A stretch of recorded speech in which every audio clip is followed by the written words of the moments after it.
क्योंकि प्रायोजक है W3 developers let's grow digitally और सह प्रायोजक है Buddhas learning A premier institute for digital marketing and mass com. काक चेष्टा बको ध्यानम श्वान निद्रा तथैव च। यहाँ इस श्लोक में 3 जीव जंतुओं का जिक्र किया गया है। सबसे पहले कि अगर किसी विद्यार्थी को जीवन में सफल होना है तो उसे काक चेष्टा बको ध्यानम अर्थात कौवे की जैसी उसकी चेष्टा होनी चाहिए, लगन होनी चाहिए, और बको ध्यानम एक बगुले की तरह उसे ध्यान में रहना चाहिए, और श्वान निद्रा और उसकी निद्रा ऐसी होनी चाहिए जैसे कि एक कुक्कुर की अर्थात एक कुत्ते की।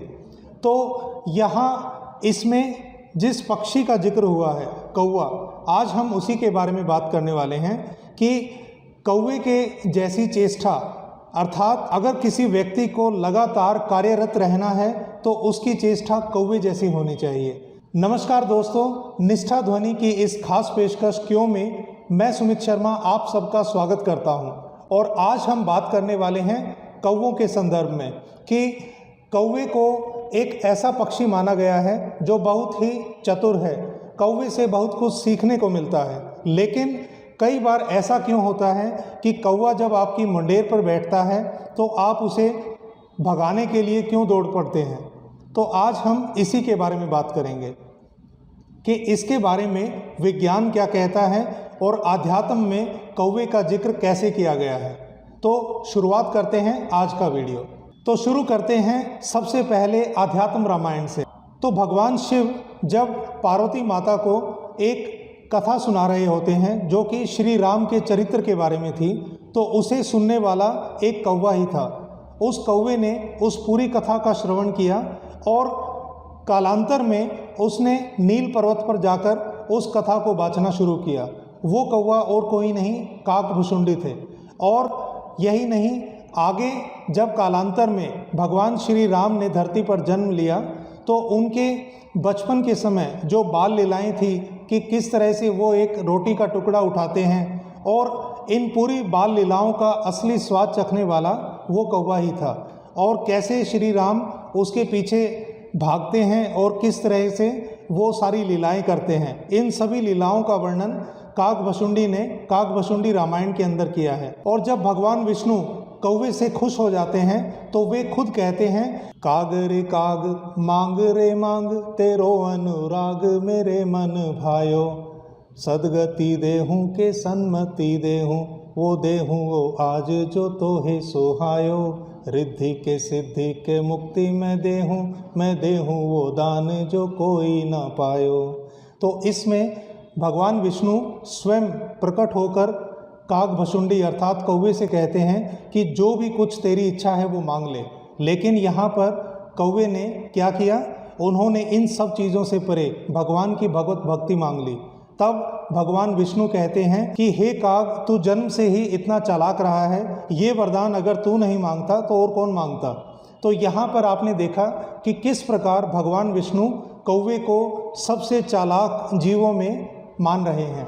अब रामायण में ही एक और जगह कौवे का जिक्र आता है, वो है जब राजा इंद्र का पुत्र जयंत, जब भगवान राम और सीता वे एकांत में बैठे होते हैं, तब जयंत कौवे के रूप में आता है और माता के एड़ी पर चोंच मारता हुआ चला जाता है। और तब भगवान श्री राम एक सरकंडे का अनुष्ठान करते हैं और वो उस कौवे के पीछे छोड़ते हैं, और उस सरकंडे से बचने के लिए वह कौवा निरंतर ब्रह्मलोक, विष्णुलोक और फिर उसके बाद भगवान शिव शंकर के कैलाश से होते हुए जब वापस आता है तो अंततः उसे भगवान श्री राम की ही शरण में आना पड़ता है, और वे शरणागत वत्सल श्री राम उसे माफ़ कर देते हैं और कहते हैं कि क्योंकि मैंने एक तीर का अनुष्ठान किया है तो ये मिथ्या नहीं जाएगा, तो इसे आपको किसी न किसी अंग पर धारण करना होगा। और उससे उस कौवे की आँख को फोड़ दिया जाता है। और तब से ये कहा जाता है और ये मान्यता भी है कि जितने भी कौवे हैं वे केवल एक ही आँख से देखते हैं। यहाँ पर कौवे को एक बड़ा ही धृष्ट किस्म का जीव माना गया है। तो रामायण में एक और कौवे को एक बड़ा ही चालाक, जहाँ पर उसे वरदान तक दिया जा रहा है, और दूसरी तरफ एक ऐसा जीव जो कि काफ़ी धूर्त किस्म का है और उसकी एक आँख को फोड़ने तक का प्रावधान बताया गया है। ऐसा ही विचार आगे चलकर आजकल के समय में भी है। यहाँ कौवों के बारे में कुछ ऐसी बातें भी हैं जहाँ कहीं पर उन्हें उनके आगमन को शुभ बताया गया है और कहीं पर उनके बोलने को अशुभ बताया गया है। तो आज हम शगुन शास्त्र की भी बात करेंगे, जिसके अंदर ये बताया गया है कि कहाँ पर कौवे की उपस्थिति शुभ है और कहाँ पर कौवों के द्वारा बोला गया अशुभ है। तो आइए अब जरा शगुन शास्त्र की भी बात कर लेते हैं। सबसे पहले हम बात करते हैं कि अगर कोई कौवा कहीं से आता है और आपके सिर के ऊपर बैठ जाता है, तो इस परिस्थिति में ये क्या है, क्या ये शगुन है या अपशगुन? तो मैं आपको बताना चाहूँगा कि ये एक बड़ा ही शुभ सूचक है। इसका अर्थ है कि आपके पास अकस्मात कहीं से धन लाभ हो सकता है। और यहाँ एक दूसरी चीज़ भी है, अगर एक कौवा आता है, आपके सिर पर बैठता है और चोंच मार देता है, तो इस संदर्भ में ये बड़ा ही अशुभ माना गया है। इसमें आप किसी आकस्मिक दुर्घटना का शिकार हो सकते हैं या फिर कोई ऐसा लाइलाज रोग आपके साथ जुड़ सकता है, जैसे कि कैंसर इत्यादि। अब ये तो बात हुई कौवे के सिर पर बैठने की। अब एक दूसरी चीज़ है कि कौवा अगर कहीं से आता है और आपके सिर पर मंडराने लगता है, तो यहाँ मैं आपको बताना चाहूँगा इसका किसी भी शगुन शास्त्र से या शगुन या अपशगुन से कोई लेना देना नहीं है। क्योंकि अगर आप किसी ऐसे एरिया के अंदर आ जाते हैं जो कि उस कौवे का एक सुरक्षा घेरा है, हो सकता है कौवे ने उस जगह पर अपने अंडे दिए हुए हों और आप उस घेरे में आ गए हैं और वह अपने अंडों को बचाने के लिए आपके ऊपर मंडरा रहे हैं। और ऐसा भी देखा गया है कई बार, एक छोटा सा बच्चा हाथ में अगर रोटी या कुछ खाने की वस्तु लिए हुए हैं, उसके ऊपर भी कौवा मंडराने लग जाता है। और कई सारे कौवों का झुंड अगर कहीं मंडराने लग जाए या फिर आप आसमान में देखते हैं कई सारे कौवे आवाज़ कर रहे हैं और कहीं मंडरा रहे हैं, तो इसका अर्थ है कि उस जगह पर कोई उनके लिए कोई खाद्य चीज़ या कोई खाद्य सामग्री रखी है या उन्हें दिख रही है। अब इसके बाद जो अगली बात आती है, कौवे का बीट कर देना। अगर कौवा किसी पुरुष के ऊपर बीट कर देता है तो इसका मतलब भविष्य में उसे काफ़ी आर्थिक तंगी का सामना करना पड़ सकता है। और अगर कोई कौवा किसी विवाहित महिला के सिर पर बीट करता है तो इसका अर्थ है जल्दी ही उसकी गोद भराई होने वाली है, उसे पुत्र रत्न की प्राप्ति हो सकती है। तो ये एक बड़ा ही शुभ संकेत माना गया है। और इसके साथ साथ अगर किसी कुंवारी कन्या के ऊपर कोई कौवा चलता हुआ बीट कर देता है तो इसका अर्थ है कि इसके रिश्ते की बात जल्दी ही चलने वाली है। तो ये तो बातें हुई कौवों के संदर्भ में, और कि कौवा अगर आपके सिर के ऊपर बैठ जाए या फिर सिर में चोंच मार दे या आपके सिर पर मंडरा रहा हो या आपके सिर पर बीट कर दे। अब बात आती है कि आप अगर जा रहे हैं, रास्ते में आपको कौवा नज़र आता है अपने मुंह में फूल लिए हुए, तो इसका अर्थ है आप जिस किसी कार्य के लिए जा रहे हैं वह कार्य 100% आपको शुभ फल देगा।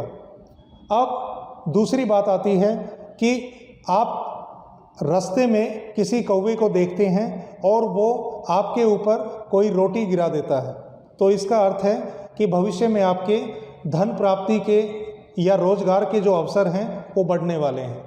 और अगर कौवा आपके सिर पर हड्डी गिरा देता है तो इसका अर्थ है कि कहीं से आपको जो निरंतर धन आ रहा था वो अब रुकने वाला है। अब बात आती है कि कोई ऐसा दिन भी है जिस दिन कौवों को खास तौर पर खुश किया जाता है, और अगर हम कौवे को खुश करते हैं तो असलियत में क्या होता है। तो मैं आपको बताना चाहूँगा कि कौवे को खुश करने का अर्थ है कि शनि देव की कृपा को पाना। और अगर हम शनिवार के दिन किसी कौवे को रोटी डालते हैं तो उससे ना केवल शनिदेव प्रसन्न होते हैं बल्कि उसके साथ साथ आपके जो शत्रु या विरोधी जो सिर उठा रहे होते हैं वे भी कम हो जाते हैं।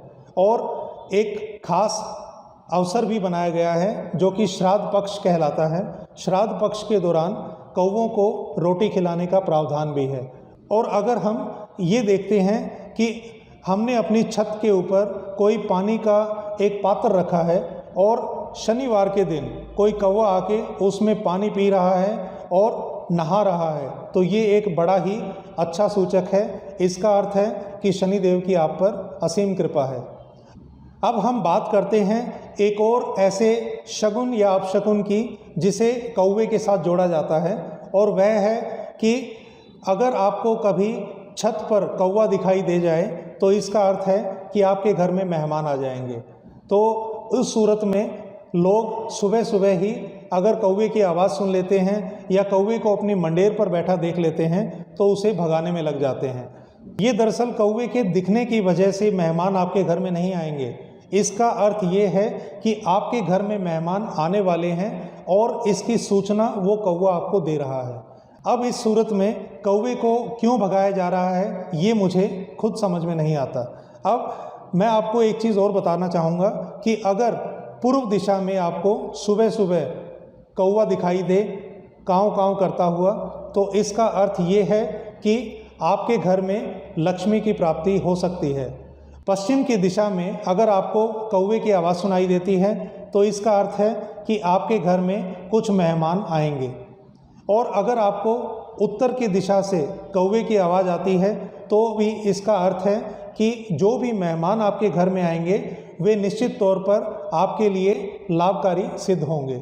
लेकिन हाँ, अगर दक्षिण दिशा में आपको कौवे का स्वर सुनाई दे या फिर कौवा बड़ी ही भद्दी आवाज़ में दक्षिण दिशा में एक कातर ध्वनि के साथ काँव काँव करता है तो जल्दी ही आपको कोई बुरी सूचना मिल सकती है।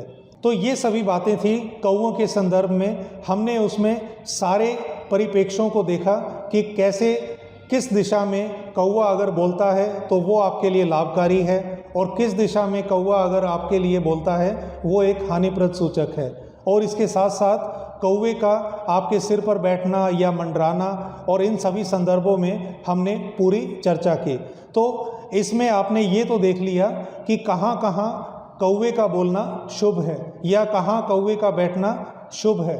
लेकिन कुछ ऐसे संदर्भों में जहाँ पर आपने देखा कि ये हमारे लिए हानिप्रद सूचक है, तो उस सूरत में आपको क्या करना है, अगर आप किसी व्यापार के क्षेत्र में जा रहे हैं और कोई ऐसा अप्रिय संकेत कौवे की तरफ से आपको मिल जाता है तो आप उस यात्रा को रद्द कर सकते हैं।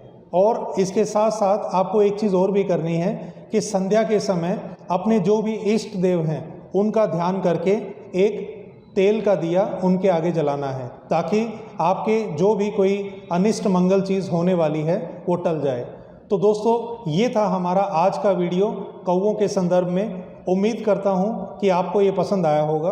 और इसके साथ साथ अगर आपके साथ भी कोई ऐसा वाक़या हुआ है जहाँ आपने कौवों के संदर्भ में देखा या फिर सुना तो उसे नीचे कमेंट बॉक्स में ज़रूर डालें, और हम ऐसे ही वीडियो लेकर आते रहेंगे। और तब तक धन्यवाद। आपका दिन शुभ हो। नमस्कार।